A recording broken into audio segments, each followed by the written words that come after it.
अस्सलाम वालेकुम, this is मेरे साथ भी। उम्मीद करता हूँ आप लोग खैरियत से होंगे।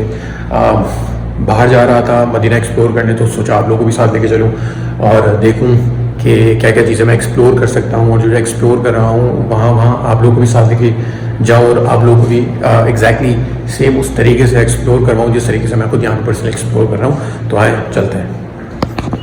मदीना में मौजूद हूँ इस टाइम। डिस्ट्रिक्ट कुबा के बिल्कुल पास एक इलाका है, अमूरिया इसे कहते हैं बेसिकली। सोचा आज इस पार्ट को हम एक्सप्लोर करें। मैं अभी एक मस्जिद के सामने खड़ा हुआ हूँ और ये मस्जिद जो है आपके सामने है। ये इस मस्जिद का नाम है अंबरिया मस्जिद, और ये ऑटोमन एम्पायर के दौर के अंदर इसकी तामीर की गई थी अब्दुल हमीद सुल्तान के हुक्म के ऊपर। ये एग्जैक्टली उसके सामने बिल्कुल म्यूज़ियम है, और म्यूज़ियम के बिल्कुल सामने मस्जिद है। अमूरिया का इलाका कहलाता है, और ये काफ़ी तारीख़ी मस्जिद है। अल्हम्दुलिल्लाह यहाँ पे अल्लाह पाक ने 2 नफिल पढ़ने की सआदत भी अता की हमें, और इसी डिस्ट्रिक्ट में भी मैं मौजूद हूँ। और ये मैं मस्जिद का टूर भी आपको मैं अंदर से दिखाता हूँ कि किस तरीके की ये मस्जिद है। और उनका जो स्टाइल है, ऑटोमन का स्टाइल, वो बिल्कुल यूनिक है, क्योंकि वो बिल्कुल अगर आप टर्की के व्लॉग्स अगर आपने देखे हुए, टर्की जो लोग गए हों वहाँ पे भी अगर आपने कंस्ट्रक्शन देखी हो, तो एग्जैक्टली ऐसे ब्लैक ब्लॉक्स वो यूज़ करते हैं अपनी कंस्ट्रक्शन के अंदर। और वहाँ की मस्जिद के जो मीनार हैं और जो डोम स्टाइल है वो बिल्कुल एग्जैक्टली ऐसा ही है। तो ये मस्जिद है अंबरिया मस्जिद, ये अंबरिया मस्जिद है, और ये इसका इनसाइड व्यू है। कुछ ब्रदर्स हैं जो नमाज़ पढ़ने के लिए आए हैं। माशाल्लाह डोम देखें आप इसका, माशाल्लाह।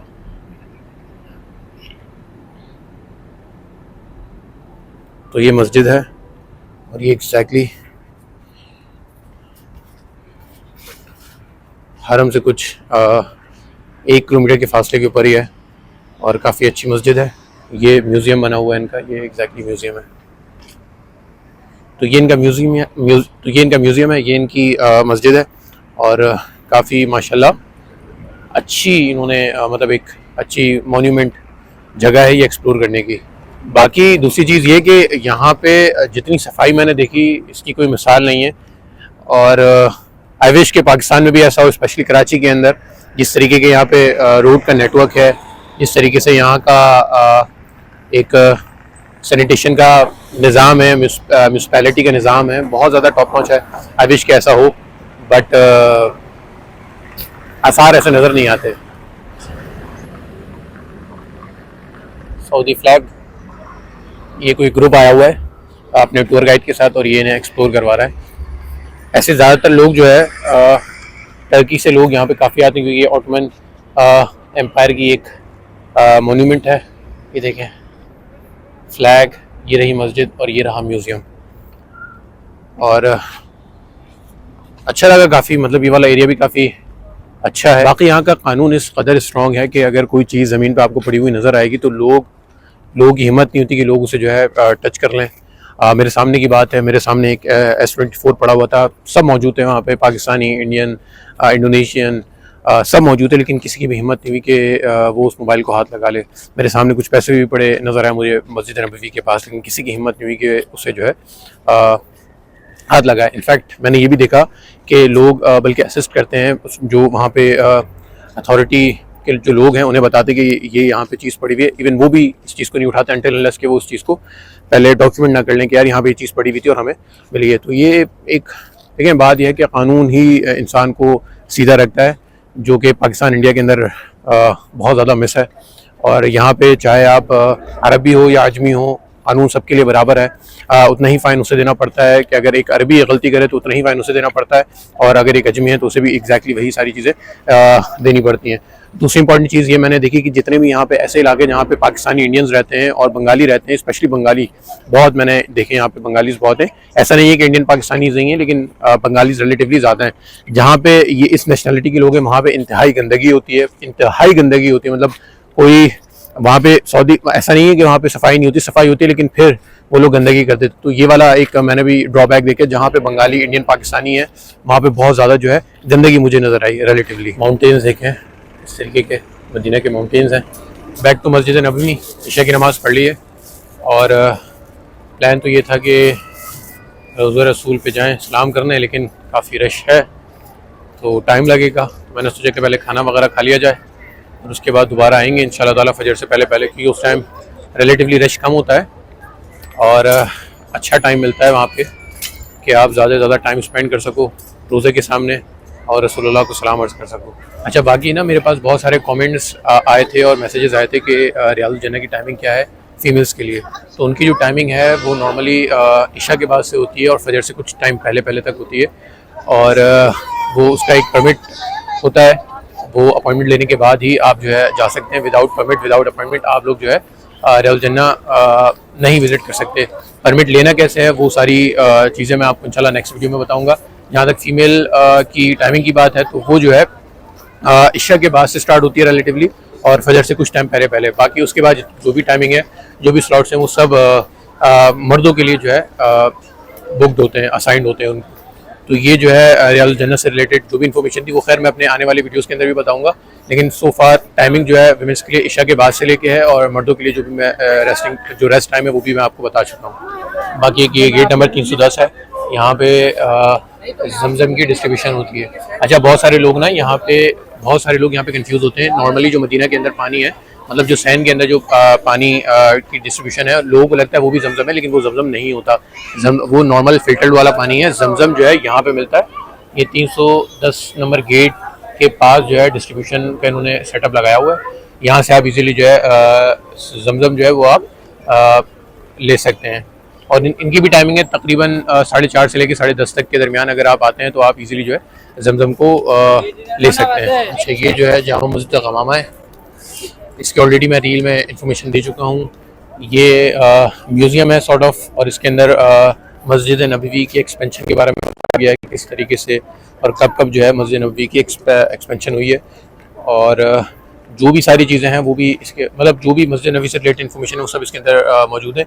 इसके अलावा इसके पीछे एक और म्यूज़ियम है, वो जो है आप सल्लल्लाहु अलैहि वसल्लम की बायोग्राफी से रिलेटेड है।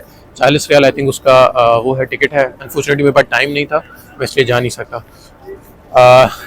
तकरीबन 40 रियाल उसका टिकट है। अनफॉर्चुनेटली मेरे पास टाइम नहीं था, अदरवाइज़ मैं भी उसे विज़िट करता। और उसके अंदर सारी चीज़ें जो है ब्रीफली और डिटेल मैनर के अंदर वो एक्सप्लेन करते हैं कि आप सल्लल्लाहु अलैहि वसल्लम की जो लाइफ थी वो कैसे मतलब वो सेल थ्रू कर रहे थे और कैसे नेविगेट कर रहे थे। तो वो एग्जैक्टली ऐसा एक्सपीरियंस होता है कि आप ऐसा लगता है कि आप सल्लल्लाहु अलैहि वसल्लम के ज़माने के अंदर आप मौजूद हैं। बाकी ये यहाँ के होटल्स हैं, ये कुछ यहाँ पे परफ्यूम शॉप्स हैं। ये बेसिकली मरकज़िया कहलाता है, मतलब 310 गेट से अगर आप निकलेंगे, 309 310 जिस गेट से भी आप निकलेंगे तो जो पॉइंट है वो मरकज़िया का कहलाता है और उसके अंदर तकरीबन सारे ये स्टार कैटेगरीज के होटल्स होते हैं। हमारा भी है कॉर्नर पे। ये मस्जिद गमामा है और कहा जाता है कि ये खजूरों की मार्केट भी है। इन्हीं सारी बिल्डिंग्स के बेसमेंट्स के अंदर खजूर की मार्केट भी है, तो वो अभी मैंने विजिट नहीं करी, वो इंशाल्लाह ताला कल मैं विजिट करूँगा। अच्छा, ये बाकी यहाँ पे इलेक्ट्रिक कार्स हैं, ये तकरीबन 10-10 रियाल लेती हैं और आपको जो है एक पॉइंट से दूसरे पॉइंट यानी टेल एंड से लेके मस्जिद नबी के गेट पे जो है ना आपको उतारती हैं। तो तकरीबन जो है 10 रियाल तकरीबन ये लोग लेते हैं। तो ये सिचुएशन है। बाकी एक स्टेशन ये भी है, यहाँ पे भी जो है मदीना की जो लोकल ज़ियारतें होती हैं उसका ये स्टॉप है और मैं आपको करीब से भी दिखाता हूँ। ये सारे बस स्टॉप्स हैं, ये सारे बस स्टॉप्स हैं। यहाँ पे जो है ना जो भी ये बेसिकली बस स्टैंड है और ये सारे उसके स्टॉप्स हैं। जो लोकल ज़ियारतें जो होती हैं मदीना की वो सारी यहाँ से होती हैं। तो ये ऑल इन ऑल सिचुएशन है। यहाँ तक नेटवर्क्स की बात करें तो यहाँ पे STC, सलाम, जैन और मुबली करके एक है। तकरीबन 4-5 नेटवर्क हैं। जिस तरीके से हमारे कराची में जो है पाकिस्तान में आई मीन जैज़ है, टेलीनॉर है, जोंग है, यूफोन है, इस तरीके से यहाँ पे 3-4 हैं। लेकिन रिलेटिवली जो लोग यूज़ करते हैं वो STC यूज़ करते हैं क्योंकि ये इनका जो सर्विसेज है वो रिलेटिवली ज़्यादा बेहतर है मुबली और जैन से। बाकी ये कुछ शॉप्स हैं अल मदीना स्टार्स होटल के नीचे सारे होटल्स हैं।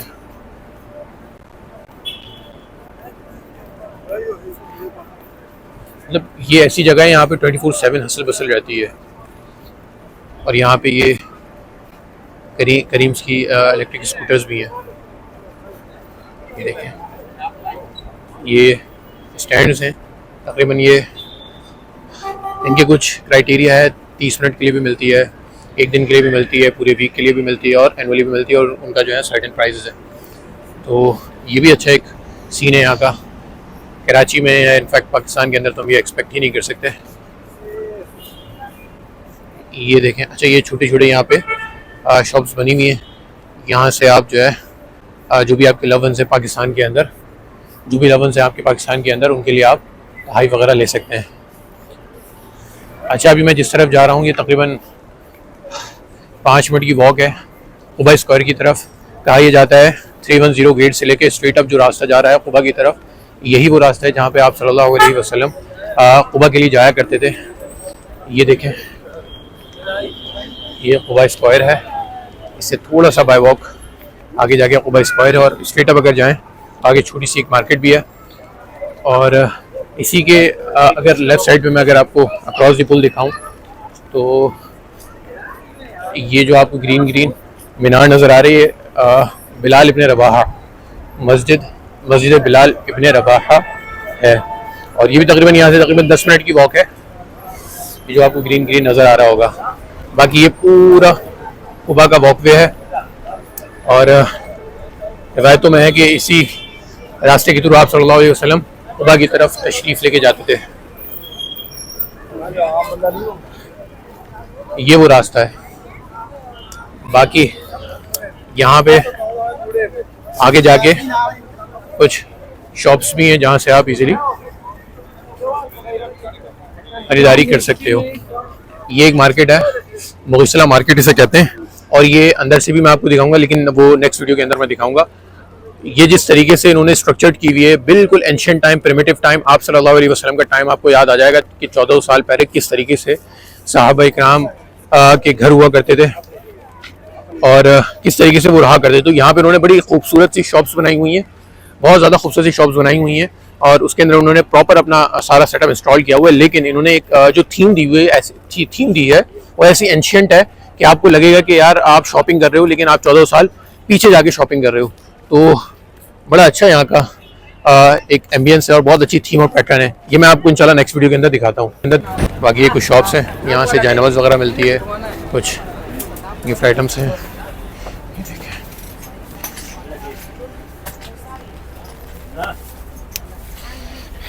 माशाल्लाह ये इसकी पैकेजिंग कितनी अच्छी है कि जो भी आप लोग लेके जाएं अपने प्यारों के लिए, भले पाकिस्तान, इंडिया, बांग्लादेश, तो ये काफ़ी अच्छे प्रोडक्ट हैं इनके पास। Brother how much for this? 10 riyal, 5 riyal.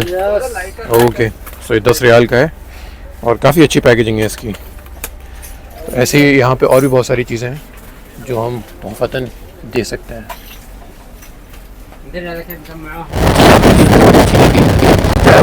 चाहे वो शॉप्स हो, हर शॉप्स, हर घर के अंदर एसी लगाना नेसेसरी होता है, क्योंकि यहाँ इस कदर गर्मी है कि स्पेशली साउथ एशियन तो सस्टेन नहीं कर सकते। तो इसलिए यहाँ की पॉलिसी है कि अगर आप घर इस्टेब्लिश कर रहे हो या कोई शॉप इस्टेब्लिश कर रहे हो तो उसमें आपको एसी लगाना ज़रूरी है, ताकि एक अच्छा एटमॉस्फेयर जो है मेंटेन हो सके। बाकी यहाँ पे जो है कुछ गोल्ड शॉप्स भी हैं।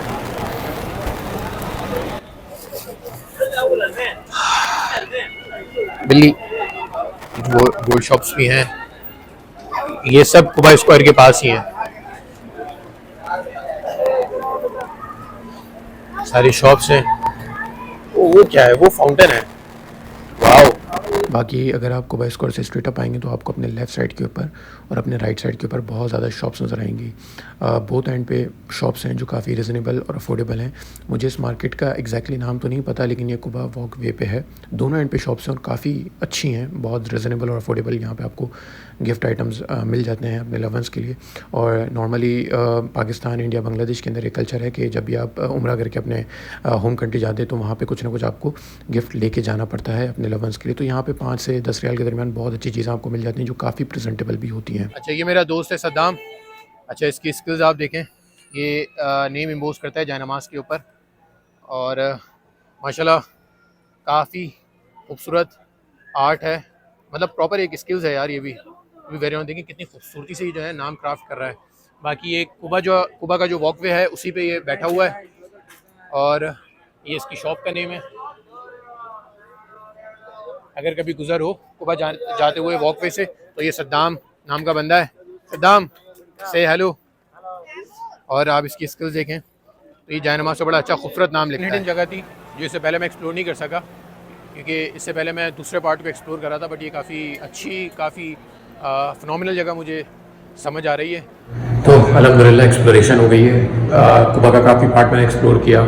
मस्जिद नबवी के करीब जो भी मार्केट थी वो सारी चीज़ें एक्सप्लोर हो गई। अब सुना है कि मस्जिद बिलाल इब्न रवाहा की तरफ कुछ मार्केट है, वो रिलेटिवली अफोर्डेबल है, तो उस तरफ भी जाके एक्सप्लोर करेंगे, चीज़ें देखेंगे कि क्या क्या चीज़ें हैं जो हम ले सकते हैं, जो वर्थ इट है यहाँ से बाय करना, और पाकिस्तान में वो अवेलेबल नहीं है। प्लस इसके अलावा बहुत सारी रिकमेंडेशन आ रही हैं कि 11.5 रियाल का कोई मार्ट है और कोई वाओ 5 नाम का कोई मार्ट है। ये सारी रिकमेंडेशन भी आ रही हैं, जिसको मैं इंशाल्लाह ताला आगे आने वाले दिनों के अंदर कवर करूँगा। और जो चीज़ें एक्सप्लोर करूँगा वो ऑफकोर्स आप लोगों के साथ भी मैं शेयर करूँगा। और आई होप कि आप लोग को ये जो भी मेरा जर्नी है, जो भी ट्रैवल ब्लॉग है या जो भी इंफॉर्मेशनल चीज़ें हैं, ये आप लोगों को पसंद आ रही होगी। अगर पसंद आ रही हो तो ज़रूर थम्स अप करिएगा और फीडबैक भी नीचे ड्रॉप करिएगा, सो दैट मैं अपनी चीज़ों को फ्रीक्वेंसी को इम्प्रूव कर सकूँ, क्वालिटी को इम्प्रूव कर सकूँ, या फिर जहाँ पे भी जिस चीज़ की भी नीड है वो फीडबैक में ज़रूर आप मेंशन करें, ताकि चीज़ों को इम्प्रूव से इम्प्रूव किया जाए। बाकी लाइक, कमेंट, सब्सक्राइब, शेयर कर दिएगा ताकि मैक्सिमम लोगों तक रीच हो। बाकी इंशाल्लाह आपसे मिलता हूँ नेक्स्ट वीडियो में। Thank you.